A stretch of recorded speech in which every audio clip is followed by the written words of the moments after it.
Cheryl and I own a farm in Buckingham, Iowa, primarily focused on corn cultivation. This particular incident unfolded in August 2018, during a slightly rainy night. Both of us have spent our entire lives immersed in farm life, a way of living that revolves around vast spaces and sparse human presence, especially in the Iowa countryside. Our closest neighbors, George and Kenny, both farmers, lived about half a mile away in opposite directions. Despite the isolation, farm life fosters close bonds with neighbors, and we often exchanged visits with George, Kenny, and their wives. On this seemingly ordinary weekend night, we had George and his wife over for drinks, engaging in board games and laughter. As the night progressed, we found ourselves in good spirits, but around 11 p.m., George and his wife bid farewell. Shortly thereafter, an unexpected knock on the front door disrupted our evening tranquility. It was unusual for anyone to visit at such a late hour, and we hesitated before cautiously approaching the door. A voice accompanied the knocks, pleading for help. The situation took a strange turn when the voice claimed to be lost and requested assistance. Cheryl and I exchanged concerned glances, and as the voice persisted, we decided to investigate further. However, a subtle intuition urged caution, prompting Cheryl to advise against revealing our presence. Despite my curiosity, I opted to inquire about the identity of the visitor. The voice on the other side, claiming to be George, sounded slightly off, prompting skepticism.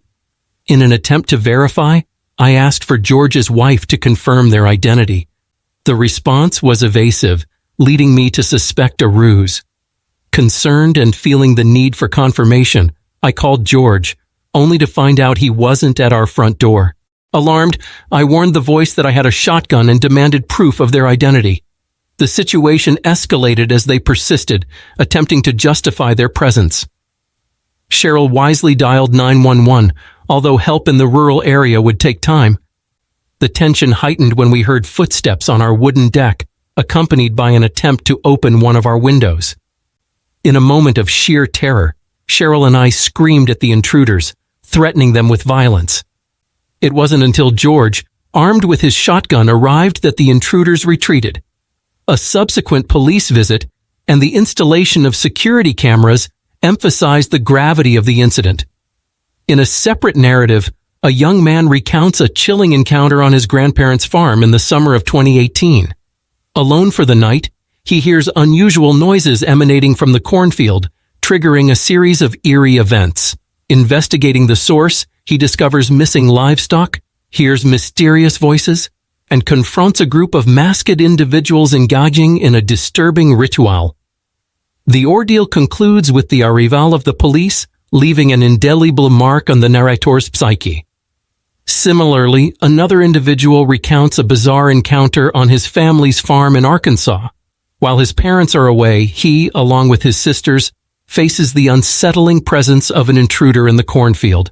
Responding with warnings and gunshots, they manage to drive the trespasser away, leaving them shaken by the unnerving incident. These narratives underscore the vulnerability and isolation often experienced by those living in rural areas, where unexpected and potentially dangerous encounters can disrupt the tranquility of farm life.